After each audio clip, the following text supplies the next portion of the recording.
Vernice Peterson, who comes from Wits University here in South Africa.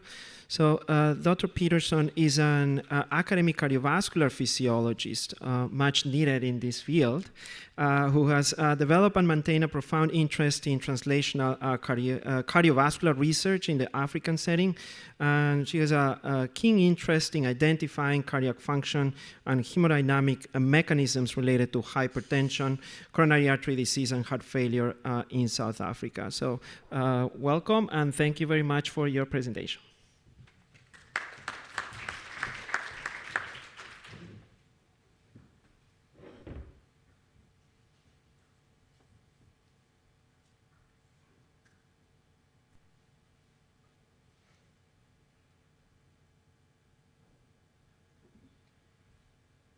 Good afternoon, everyone. And I'd just like to thank the organizers for having me here today.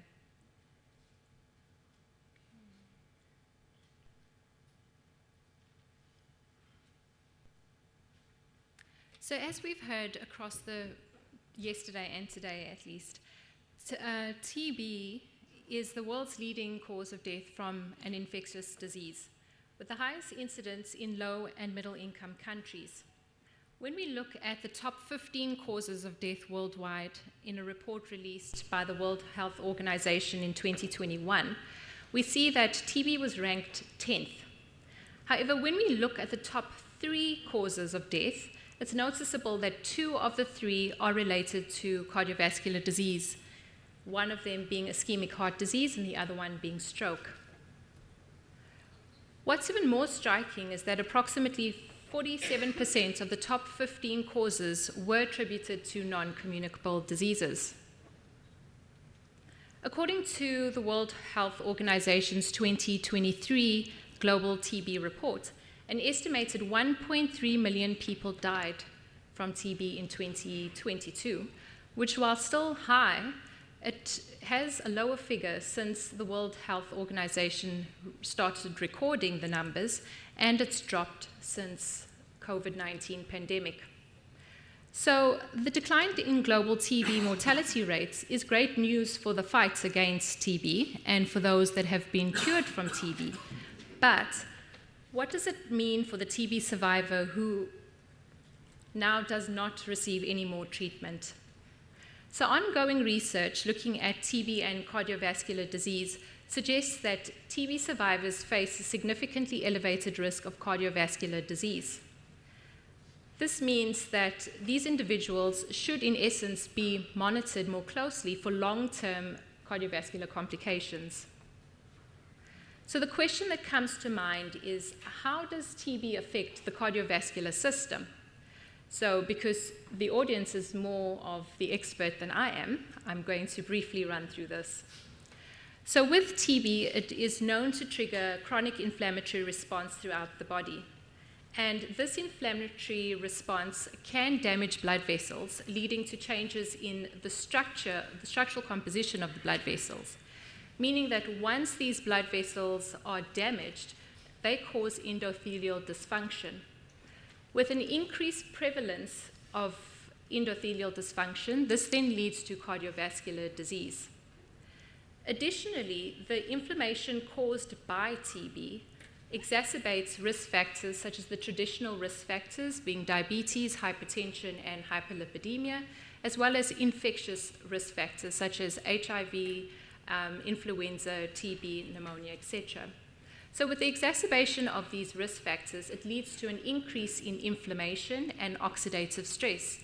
And as a result of already having the systemic inflammation present with TB, if the exacerbation of the risk factors were to come into play, this leads to an enhanced endothelial dysfunction. So in essence, it would promote more endothelial dysfunction. So with all the changes within the vasculature that one can take into account as an impact of TB, we can go about measuring non-invasive assessment of earlier cardiovascular damage. If we were to look at subclinical vascular dysfunction, I will run through a few of the measurements that could be run to assess what happens. So with the subclinical vascular dysfunction, one of the measures that would assess the arterial wall composition caused by inflammation would be arterial stiffness. As seen in Tlacho's presentation, arterial stiffness can be measured using the gold standard SphygmoCore XL system, which is a cuff-based system that is similar to methodology used to measure blood pressure. With the SphygmoCore XL system, this device measures pulse wave velocity, which is a strong predictor of cardiovascular risk. So to put things into perspective, if you have an increase in pulse wave velocity, it indicates that you have an increase in your arterial stiffness, which means that the individual would have a higher risk of cardiovascular disease. A second approach that could be measured is the intermediate thickening. So with intermediate thickening, it is measured using vascular ultrasound, and the vascular ultrasound measurement assesses the carotid intermediate thickness, which is the thickening of the arterial wall as a result of plaque buildup. With carotid IMT, it does tell us more about atherogenesis, or rather atherosclerosis. Then a third approach would be to assess the endothelial dysfunction. With endothelial dysfunction, there's a measurement known as flow-mediated dilation, or FMD, which tells us more about what happens with the endothelial function by measuring the dilation of the brachial artery in response to blood flow. With FMD, this technique is commonly used in the HIV space. Last, but certainly not least, is brachial blood pressure. Although evidence suggests that central blood pressure is a better predictor of cardiovascular risk than brachial blood pressure, when taking into account brachial blood pressure, we need to understand that if it is measured correctly, it can give us more insight into the cardiovascular health of post-TB survivors, provided when we do the measurement, we follow the international blood pressure guidelines. And then lastly, although it's not on this slide, with the inflammation that's brought about by TB, it causes changes in the composition of the blood vessel, but it also causes direct damage to the heart. So one of the methods there, or the techniques which we can invest in to assess the cardiac function, would be cardiac ultrasound or echocardiography. So with the non-invasive measurements, we could also look at various biomarkers that tell us whether individuals are at risk of developing cardiovascular disease. So due to the various physiological mechanisms involved in the TB phenomenon, biomarkers of interest can be identified. As an example, this is a review article that was published in 2024, and it looked at post-tuberculosis lung disease and inflammatory role players. And for inflammation alone, the biomarkers of interest are seen shaded in the circles. But for better insight, these inflammatory biomarkers were C-reactive protein, interleukin-8, interleukin-6, TNF-alpha, as well as transforming growth factor beta, or TGF-beta. So besides for the inflammatory biomarkers, we can also take into account biomarkers that are linked to endothelial dysfunction, such as vascular cell adhesion molecule 1, intercellular adhesion molecule 1, and endothelin 1. Other biomarkers linked to angiogenesis would be vascular endothelial growth factor, or VEGF, or angiopoietin 1. With cardiovascular disease, the biomarkers of interest would be the asymmetrical dimethyl arginine, or ADMA biomarker, as well as apolipoprotein B. And then with cardiac damage, NT-proBNP, cardiac troponin 1, as well as creatine kinase myocardial band, or CKMP, can be investigated.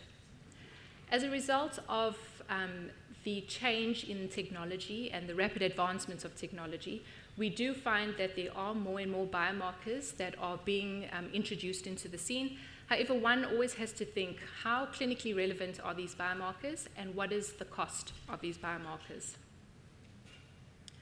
So for more evidence to be generated, we not only rely on what happens with non-invasive cardiovascular measurement, as well as the biomarkers. But we also need to have more of a conversation around cross-disciplinary research and a collaborative approach. So I was very fortunate to be invited to this meeting as a cardiovascular physiologist. However, I couldn't help but notice that there aren't that many cardiologists in the audience. So when we have this conversation, we actually need to make sure that our stakeholders are present.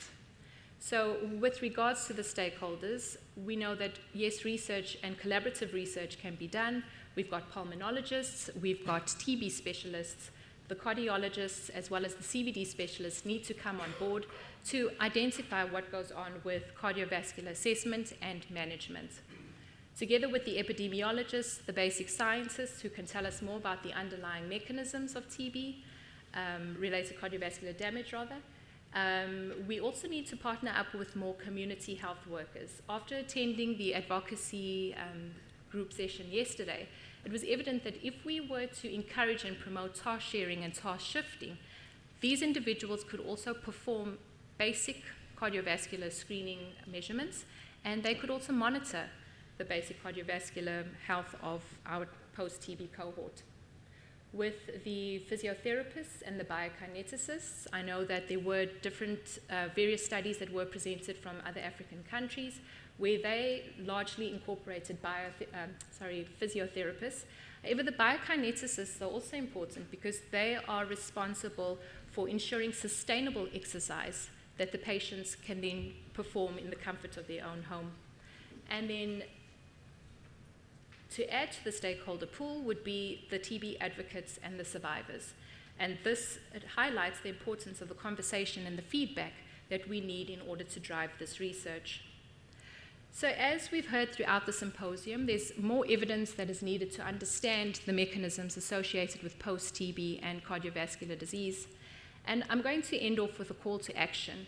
We know that routine cardiovascular assessment in post-TB survivors is important to truly understand what is going on.